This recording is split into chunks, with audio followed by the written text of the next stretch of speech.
ಇವತ್ತು ನಮ್ಗೆ ಯಾರು ಎಷ್ಟು ಕೆಲಸ ಮಾಡಿದ್ದಾರೆ ಅಂತ ನಾವ್ ಏನಾದ್ರು ನೋಡಿದ್ರೆ ಇಡೀ ರಾಜ್ಯದಲ್ಲಿ 3 ಪಕ್ಷದಲ್ಲೇ ರೇವಣ್ಣ ಅವರ ಹೆಸರನ್ನ ತುಂಬಾ ಗೊತ್ತಿರುವಂತ ಅಂದ್ರೆ ಅದ್ರ ಬಗ್ಗೆ ಒಳ್ಳೆ ಅಭಿಪ್ರಾಯ ಇಟ್ಕೊಂಡಿರುವಂತ ಯಾವುದೇ ಪಕ್ಷ ರಾಜಕಾರಣಿಗಳು ಕೂಡ ರೇವಣ್ಣ ಅವರಿಗೆ ನಾವು ಕೆಲಸ ಮಾಡಕ್ಕಾಗಲ್ಲ ಅಂತ ಅವರ ಆತ್ಮಪೂರ್ವಕವಾಗಿ ಸತ್ಯ ಒಪ್ಕೊತಾರೆ. ಇವತ್ತು ಆ ರೀತಿ ಇವತ್ತು ಕೆಲಸಗಳಾಗಿದ್ದಾವೆ ನಮ್ಮ ಹಾಸನ ಜಿಲ್ಲೆನಲ್ಲಿ. ಎಲ್ಲಿ ಹೋದ್ರು ನೀವು ಇವತ್ತು ಲಾ ಕಾಲೇಜ್ ಬಗ್ಗೆ ಹೇಳಿದ್ರು. ಇವತ್ತು ಮಳೆನರಸೀಪುರದಲ್ಲಿರೋ ಲಾ ಕಾಲೇಜ್ಗೆ ನಾನೇ ಅಧ್ಯಕ್ಷ ಇದ್ದೀನಿ, ನಾನೇ CTC ಅಧ್ಯಕ್ಷ ಇದ್ದೀನಿ. ನಂಗೆ ಸೀಟ್ ಕೊಡಕ್ಕೆ ಆಗಲ್ಲ.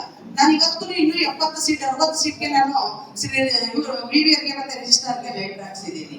ನಮಗೆ ಸೀಟ್ ಕೊಡಕ್ಕೆ ಬಿಲ್ಡಿಂಗ್ ಮಾಡಿಸಿದ್ದೀವಿ, ಆದ್ರೆ ಸೀಟ್ ನಮಗೆ ಅವ್ರು ಸ್ಯಾಂಕ್ಷನ್ ಮಾಡುವಂತ ಸಮಯ ಅದನ್ನ ನಾವು ವೇಟ್ ಮಾಡ್ತಾ ಇದ್ದೀವಿ. ಹಾಗೆ ಹಾಸನಲ್ಲಿ ಕೂಡ ಕಳೆದ ಬಾರಿ ನಿಮ್ಗೆ ಇಲ್ಲಿ ಯಾರು ಎಷ್ಟು ಜನ ಗೊತ್ತಿದೆಯೋ ಗೊತ್ತಿಲ್ಲ, ಲಾ ಓದೋ ಸ್ಟೂಡೆಂಟ್ಸ್ಗಳನ್ನ ಹೆಚ್ಚು ಅಡ್ಮಿಷನ್ ಮಾಡ್ಕೊಂಡ್ಬಿಟ್ರು. ಆದ್ರೆ ಅವ್ರಿಗೆ ಕೊಟ್ಟಿದ್ದು ಅಡ್ಮಿಷನ್ ಕಂಟಿನ್ಯೂ ಮಾಡಿಸುತ್ತೆ. ಹೀಗೆ ನಾವು ಒಬ್ರು ದೊಡ್ಡವರು ಇರ್ಬೇಕಾದ್ರೆ ಒಬ್ರು ಮಾಡ್ಕೊಡೋ ಕಾಂಟ್ಯಾಕ್ಟ್ ಇರುವಂತ ವ್ಯಕ್ತಿಗಳನ್ನ ನಾವು ಗುರುತಿಸ್ಬೇಕಾಗ್ತದೆ. ಇವತ್ತು ಭವಾನಿ ಹೋದ್ರೆ ಡೆಲ್ಲಿ ಕೆಲಸ ಮಾಡ್ಕೊಂಡ್ ಬರಕ್ಕಾಗತ್ತಾ? ಯಾರು ಅಂತ ನಮ್ಮನ್ನು ಗುರುತಿಸ್ತಾರೆ? ಇಲ್ಲ. ಅವಾಗ ನಾವು ದೇವೇಗೌಡರನ್ನ ಬೇರೆ. ಲಕ್ಷ್ಮೀನಾರಾಯಣ ಕುರಿ ಮೇಕೆ ಸಾಕಿ 6 ತಿಂಗಳಿಗೆ 4 ಲಕ್ಷ ಗಳಿಸ್ತಿದ್ದಾರೆ. ನೀವು ಕೂಡ ಅವರಿಂದ ಕಲಿಬೇಕಾ? ಅವ್ರ ಜೊತೆ ವಿಡಿಯೋ ಕಾಲ್ ನಲ್ಲಿ ಮಾತಾಡ್ಬೇಕಾ? ಈಗಲೇ ಫ್ರೀಡಮ್ ಆಪ್ ಡೌನ್ಲೋಡ್ ಮಾಡಿ. ಹಿಡಿಬೇಕಾಗ್ತದೆ. ಅಂತ ಸಮಯದಲ್ಲಿ ಮಾಡ್ಕೊಡುವಂತ ವ್ಯಕ್ತಿಗಳಿದ್ದಾಗ ಅವರ ರೂಪದಲ್ಲಿ ನಾವು ಕೆಲಸಗಳನ್ನ ಪಡ್ಕೊಳ್ಳೋದು ಒಳ್ಳೇದು. ತಾವೆಲ್ಲ ದಯಮಾಡಿ ಹೆಚ್ಚು ಮಾತನಾಡೋದಿಲ್ಲ. ತಾವೆಲ್ಲರೂ ದಯಮಾಡಿ ಈ ಸಲ ಪ್ರಜ್ವಲ್ ರೇವಣ್ಣ ಅವರಿಗೆ ಅವರು MP ಎಲೆಕ್ಷನ್ ನಿಂತಿದ್ದಾರೆ ಹಾಸನ ಲೋಕಸಭಾ ಕ್ಷೇತ್ರಕ್ಕೆ. ತಾವೆಲ್ಲರೂ ದಯಮಾಡಿ ಅವರಿಗೆ ವೋಟ್ ಕೊಡ್ಬೇಕು ಅಂತ ನಾನು ಕೇಳ್ಕೊಳ್ತೀನಿ.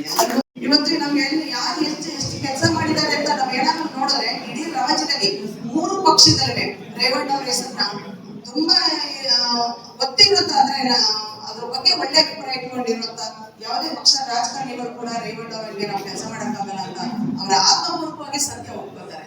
ಇವತ್ತು ಆ ರೀತಿ ಇವತ್ತು ಕೆಲಸಗಳಾಗಿದ್ದಾವೆ ನಮ್ಮ ಹಾಸನ ಜಿಲ್ಲೆನಲ್ಲಿ. ಎಲ್ಲಿ ಹೋದ್ರು ನೀವು ಇವತ್ತು ಲಾ ಕಾಲೇಜ್ ಬಗ್ಗೆ ಹೇಳಿದ್ರು. ಇವತ್ತು ಮಳೆನರಸೀಪುರದಲ್ಲಿರೋ ಲಾ ಕಾಲೇಜ್ಗೆ ನಾನೇ ಅಧ್ಯಕ್ಷ ಇದ್ದೀನಿ, ನಾನೇ CTC ಅಧ್ಯಕ್ಷ ಇದ್ದೀನಿ. ನಂಗೆ ಸೀಟ್ ಕೊಡಕ್ಕೆ ಆಗಲ್ಲ. ನಾನು ಇವತ್ತು ಇನ್ನೂ 70 ಸೀಟ್ 60 ಸೀಟ್ಗೆ ನಾನು VVR ಗೆ ಮತ್ತೆ ರಿಜಿಸ್ಟ್ರಾರ್ಗೆ ಲೆಟರ್ ಹಾಕ್ಸಿದ್ದೀನಿ. ನಮಗೆ ಸೀಟ್ ಕೊಡಕ್ಕೆ ಬಿಲ್ಡಿಂಗ್ ಮಾಡಿಸಿದ್ದೀವಿ, ಆದ್ರೆ ಸೀಟ್ ನಮಗೆ ಅವ್ರು ಸ್ಯಾಂಕ್ಷನ್ ಮಾಡುವಂತ ಸಮಯ ಅದನ್ನ ನಾವು ವೇಟ್ ಮಾಡ್ತಾ ಇದ್ದೀವಿ. ಹಾಗೆ ಹಾಸನಲ್ಲಿ ಕೂಡ ಕಳೆದ ಬಾರಿ ನಿಮ್ಗೆ ಇಲ್ಲಿ ಯಾರು ಎಷ್ಟು ಜನ ಗೊತ್ತಿದೆಯೋ ಗೊತ್ತಿಲ್ಲ, ಲಾ ಓದೋ ಸ್ಟೂಡೆಂಟ್ಸ್ಗಳನ್ನ ಹೆಚ್ಚು ಅಡ್ಮಿಷನ್ ಮಾಡ್ಕೊಂಡ್ಬಿಟ್ರು. ಆದ್ರೆ ಅವ್ರಿಗೆ ಕೊಟ್ಟಿದ್ದು ಅಡ್ಮಿಷನ್ ಕಂಟಿನ್ಯೂ ಮಾಡಿಸುತ್ತೆ. ಹೀಗೆ ನಾವು ಒಬ್ರು ದೊಡ್ಡವರು ಇರ್ಬೇಕಾದ್ರೆ ಒಬ್ರು ಮಾಡ್ಕೊಡೋ ಕಾಂಟ್ಯಾಕ್ಟ್ ಇರುವಂತ ವ್ಯಕ್ತಿಗಳನ್ನ ನಾವು ಗುರುತಿಸ್ಬೇಕಾಗ್ತದೆ. ಇವತ್ತು ಭವಾನಿ ಹೋದ್ರೆ ಡೆಲ್ಲಿ ಕೆಲಸ ಮಾಡ್ಕೊಂಡ್ ಬರಕ್ಕಾಗತ್ತಾ? ಯಾರು ಅಂತ ನಮ್ಮನ್ನು ಗುರುತಿಸ್ತಾರೆ? ಇಲ್ಲ. ಅವಾಗ ನಾವು ದೇವೇಗೌಡರನ್ನ ಬೇರೆಯವ್ರನ್ನ ನಾವು ಹಿಡಿಬೇಕಾಗ್ತದೆ. ಅಂತ ಸಮಯದಲ್ಲಿ ಮಾಡ್ಕೊಡುವಂತ ವ್ಯಕ್ತಿಗಳಿದ್ದಾಗ ಅವರ ರೂಪದಲ್ಲಿ ನಾವು ಕೆಲಸಗಳನ್ನ ಪಡ್ಕೊಳ್ಳೋದು ಒಳ್ಳೇದು. ತಾವೆಲ್ಲ ದಯಮಾಡಿ ಹೆಚ್ಚು ಮಾತನಾಡೋದಿಲ್ಲ. ತಾವೆಲ್ಲರೂ ದಯಮಾಡಿ ಈ ಸಲ ಪ್ರಜ್ವಲ್ ರೇವಣ್ಣ ಅವರಿಗೆ ಅವರು MP ಎಲೆಕ್ಷನ್ ನಿಂತಿದ್ದಾರೆ ಹಾಸನ ಲೋಕಸಭಾ ಕ್ಷೇತ್ರಕ್ಕೆ. ತಾವೆಲ್ಲರೂ ದಯಮಾಡಿ ಅವರಿಗೆ ವೋಟ್ ಕೊಡ್ಬೇಕು ಅಂತ ನಾನು ಕೇಳ್ಕೊಳ್ತೀನಿ.